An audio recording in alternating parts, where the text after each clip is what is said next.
It was October of 1918. The Argonne trees stood slick with rain and smoke. Mist clung to the ravines like gauze over a wound. You could taste iron in the air. You could smell cordite, wet leaves, wool, old leather, fear. Down in the muck, along a track the French called the Decauville, Americans lay pressed to the earth, listening to the rattle of German guns rake the slope as if someone were dragging a chain of nails across a corrugated roof. A few yards ahead, the path lifted into a bottleneck. The hill wore bristles, tripwire, pickets, thorn, and the low, patient mouths of machine guns. This was a choke. This was geometry with a heartbeat. This was where attacks died. Somewhere below the slanted light, a Tennessee farmhand knelt and wiped rain from his sight. Another breath. Another sip of cold air. He had learned without anyone telling him that the forest could be counted, like rows of corn, like fence posts on a ridge. Measure the trees. Measure the gaps between trunks. The distances repeat. Patterns. His name was Alvin York. He didn't look like a headline. He didn't act like one either. He was a quiet clock in a loud war. And on this morning, a quiet clock decided to chime. 3 days earlier, in a plank-sided billet that smelled of damp straw and socks, someone read out the plan. Not grand, not glorious. A push here, a pin there. The Meuse Argonne Offensive was a grindstone, and command meant to keep turning it. Take that hill. Root out those machine guns. Link with the units on your left. A map with a coffee ring on it. A finger tapping a thin gray line that was supposed to be a path but felt like a dare. The men of Company G, 328th Infantry, listened without talking. When the talk ended, they did what soldiers do, checked bolts, kicked mud from their heels, stuffed dry socks in tunic pockets as if hope were a thing you could wear. York folded a scrap of paper into his Bible. He didn't read the map much. He read the weather. He read the ground. He had not been born into the army. He had been born into hard soil and steeper choices. The Cumberland Mountains teach angles in a language of ridges. If you can hit a squirrel without blowing meat, you are not just a marksman, you are a mathematician of mercy. York knew how to lead a sight a hair's width for a crosswind you could not feel but only see in the sway of a leaf. He knew how a creek's chatter grows dark before a storm. He knew how men move when they are sure they're unseen. He had once told a preacher he could not kill. Then he told himself he could not stand by while others died. The war had picked that knot and left a truth inside. He would not kill for anger or glory. He would kill to stop the dying. Sometimes, in a world tangled with barbed logic, that is the only arithmetic that balances. Dawn came like a slow bruise. The rain didn't fall so much as hang, a wet breath that would not leave your neck. Orders came with it. A detachment would swing wide through the timber, slip behind the German nests, and cut the cord that strangled the advance.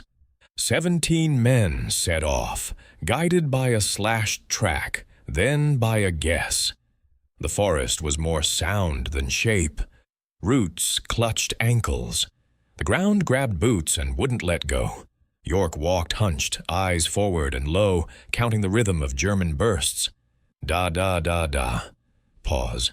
Da-da-da-da. Pause. You could plot it if you dared. Pivot rate, traverse habit, the lazy human bias of sweeping left slightly longer than right. Machine guns were not machines alone. They were men, and men left fingerprints in their fire. They found a gully like a gloved hand cupping the hill. They found a wire that buzzed faintly under rain, voice carried in copper. They found, with the rude shock of two strangers rounding the same corner, a pocket of German troops in the rear of their own line. It happened as if flipping a card you didn't mean to flip. One moment, whisper. The next, a gasp. Weapons came level. So did stairs. Time did not freeze. It fled. Shouts. Hands lifted. Mouths open. A dozen Germans, more, dropped their rifles and stared as if wrong-footed by the script. A quick circle, a hurried tally, Americans gesturing, Germans thinking of wives or bread or nothing at all.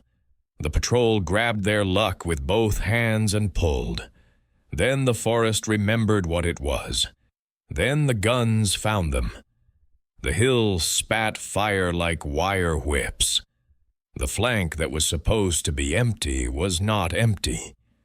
Bullets stitched the edges of trees, shattered sodden limbs. In an eye blink, 3 non-coms were down, groaning. Several others fell as if the earth had reached up and snatched them by the boot heel. The patrol went from 17 to less. The sergeant went from man to memory. Eyes turned. York felt them. Not a vote. Not a ceremony. It was the way men look when the math grows bad and someone must solve for X. He did not say, "Follow me." He said nothing at all. He thought about angles. He thought about lines of sight. He thought about the habit of a machine gun to fix on a noise and keep fixing, its crew married to a belief about where the danger lived. So he made a new belief. He left the knot of men and prisoners where a fold in the hill hid them. He slid down slope along a line of saplings, low enough that wet leaves cupped his helmet and ran rivulets into his collar.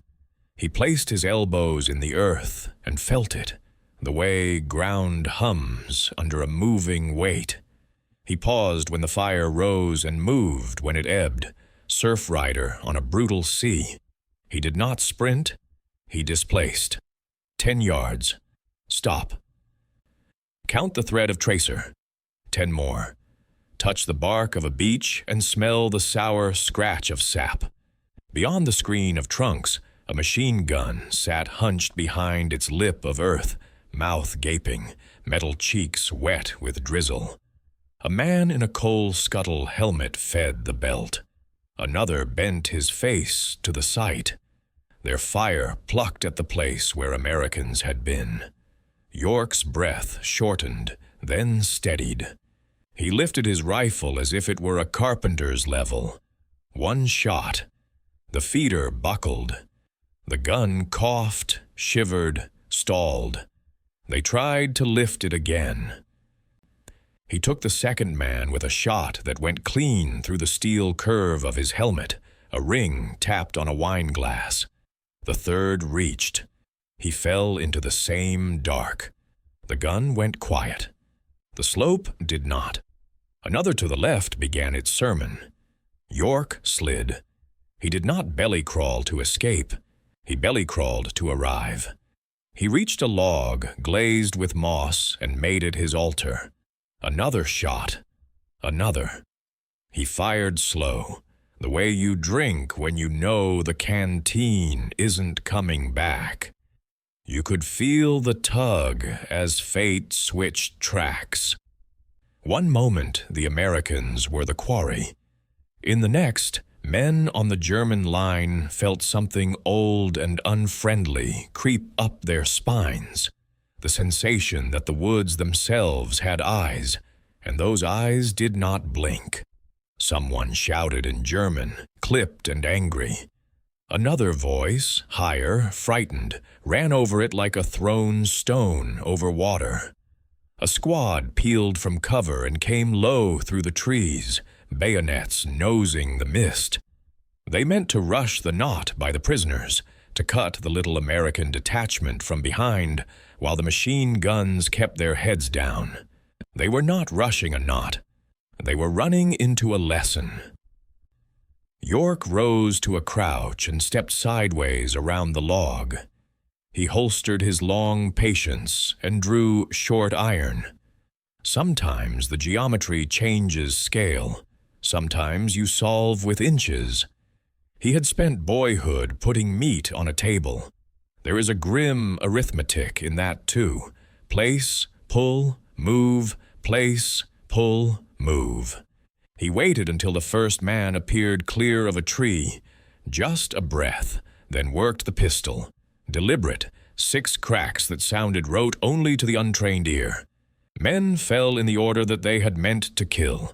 That is the purest form of reprisal you can make with a handful of seconds.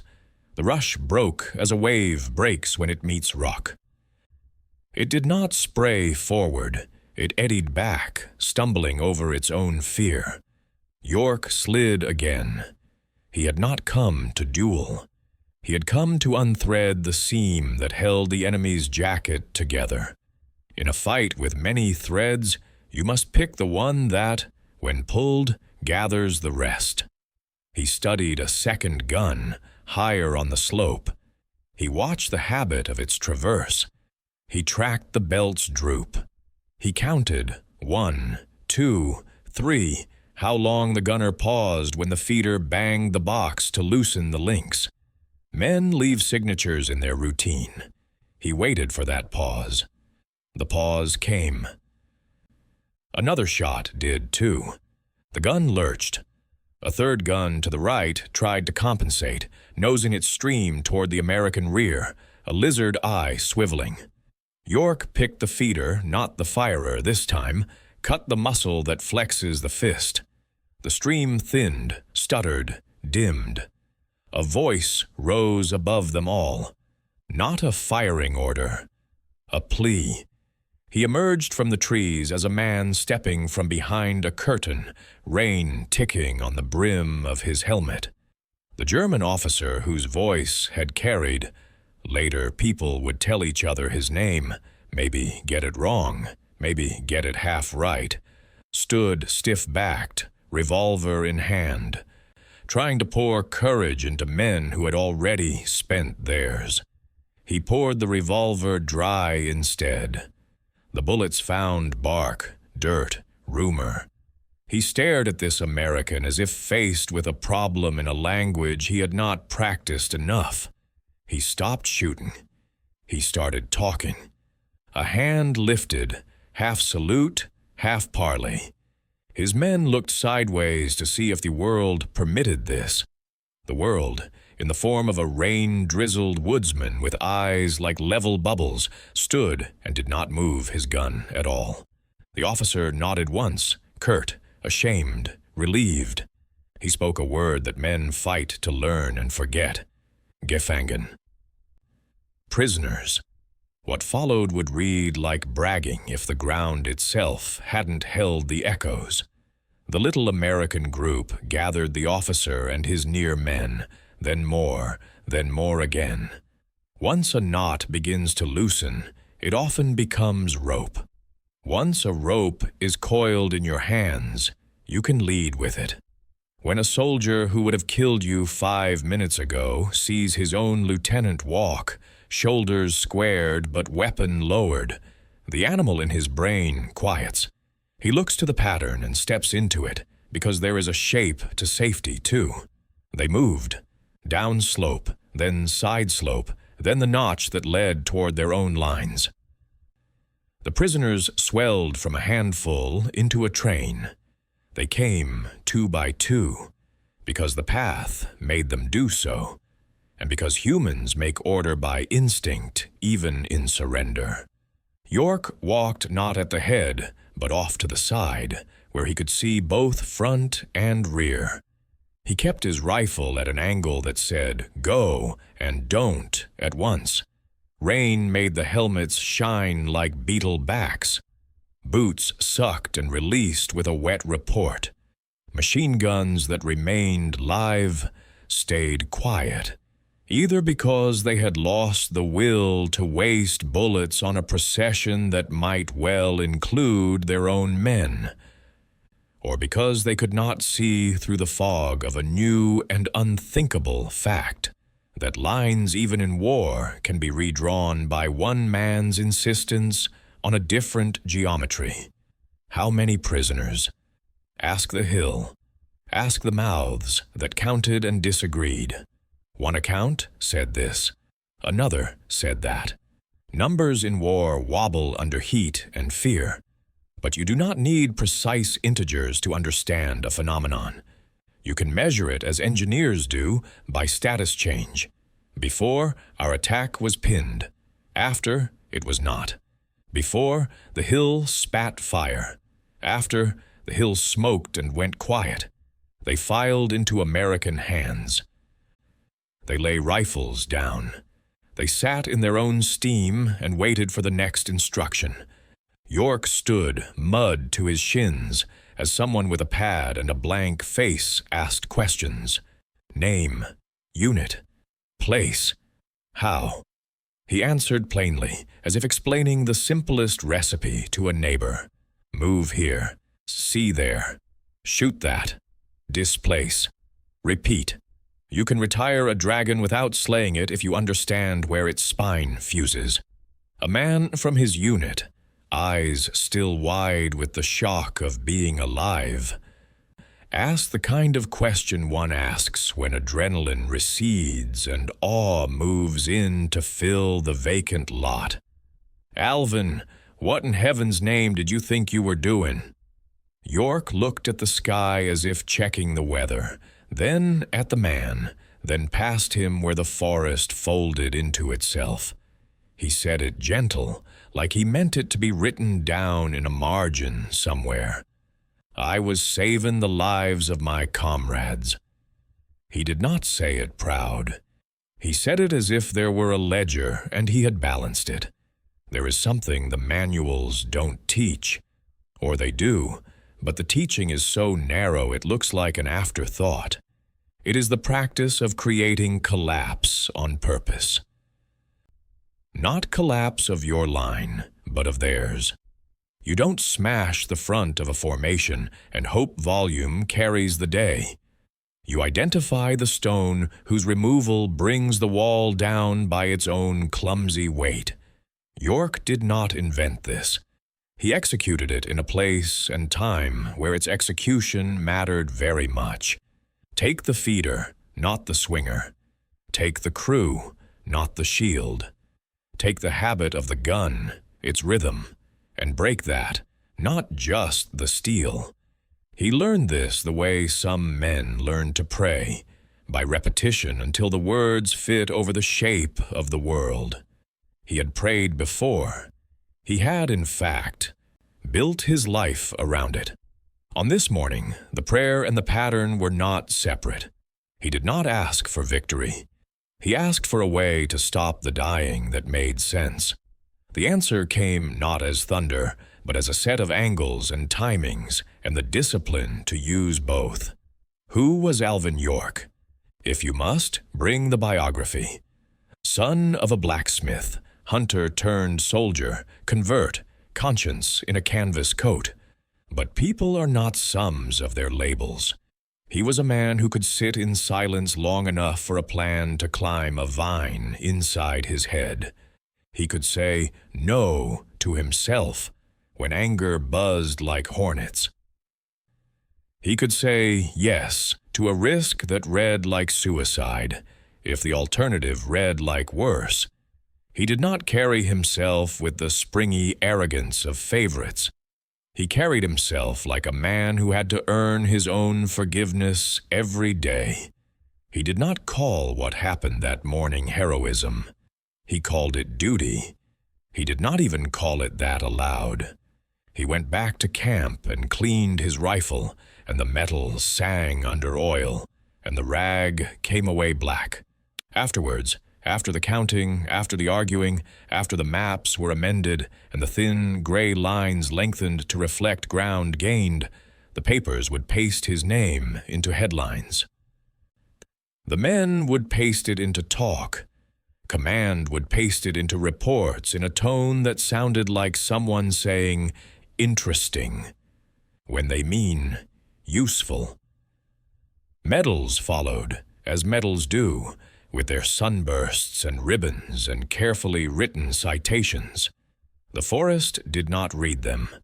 The forest had already filed its own citation in the rings of its trees, where splinters told what had happened. If you want steps, write them this way. Find the choke. Find the throat of it. Do not punch the teeth. Pinch the nerve. Map the enemy not as a shape, but as a habit. Habits are worst enemies asleep. If you can make a habit stumble, you sidestep an army. York watched the rhythm of traverse. He learned the lull between belt changes. He noticed the way men, not guns, decide where to shoot. They choose the obvious. They pursue the last noise. They commit to a guess because commitment feels like courage, even when it is only blindness. Use their courage, then. Make it heavy in the wrong place. Lighten the right place with your absence. Move your absence. When you fire, do not shoot at the armored face that expects hurt. Shoot at the exposed hand that delivers hurt.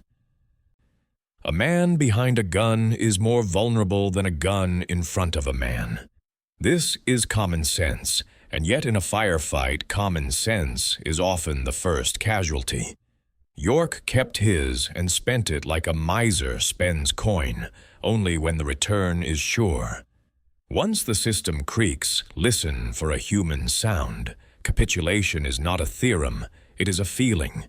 Men do not surrender to bullets. They surrender to certainty. Show it to them. Not swagger, certainty. Show them their officer, shoulders squared, lowering his pistol with the thigh muscles of someone who has run out of options. Show them the way down, the path that leads not to a grave, but to a pen and a blanket. If you do this steady, the line of men you feared becomes a line of men you are responsible for. Lead them. 100 men is a river. If you hold the headland, the river moves where you point. People would come later, long after the thunder had gone and the ground had knitted grass over its shrapnel. They would come with questions like surveyors, measuring the moment with sticks and string. They would argue about numbers as if numbers could fix the wonder. They would drag footnotes across the years and call it clarity. Let them. Historians build houses where we once built fires. Both are useful. Neither is the night itself. The men who lived it kept simpler ledgers. We were pinned. Then we moved. We did not die there. If you ask them why, they will point not to a statue or a medal, but to a slope in a French wood where a quiet man solved for X, while rain drew vertical lines in the air and machine guns wrote horizontal ones. Where those lines crossed, a decision sat like a small, stubborn flame. There is one more thing, and it is the thing that matters most. We tell war stories to make sense of cruelty, to wrap it in shape and sound until our minds can carry it. The danger of a story like this is that it tempts us to love the trick more than the truth. The trick is pattern. The truth is mercy. York's pattern worked because it served mercy first. It did not thrill because it was clever. It relieved because it spared. He did not revel in the shots he took. He counted them like loans. He took only those he had to, so that others would not have to be taken at all. If you want to learn from him, learn this. Do not confuse pageantry with purpose. Reduce harm with craft. Move so others can stop moving. If this sounds like sermonizing from a man with mud on his boots, Remember that he was that man, and he had said no to killing before he said yes to it, and when he said yes, he did it with a mathematician's meanness. No extra, no excess. The economy of the act was the ethic of it. Some time after the war, someone found him back in Tennessee, where the hills roll like sleep and dawn spills a softer light than the Argonne's bitter haze.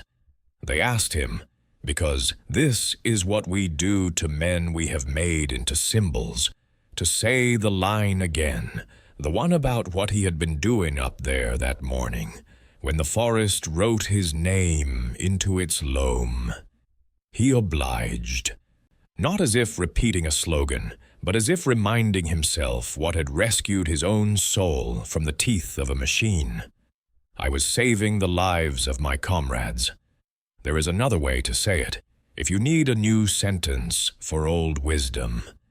He picked the stone that let the wall fall safe.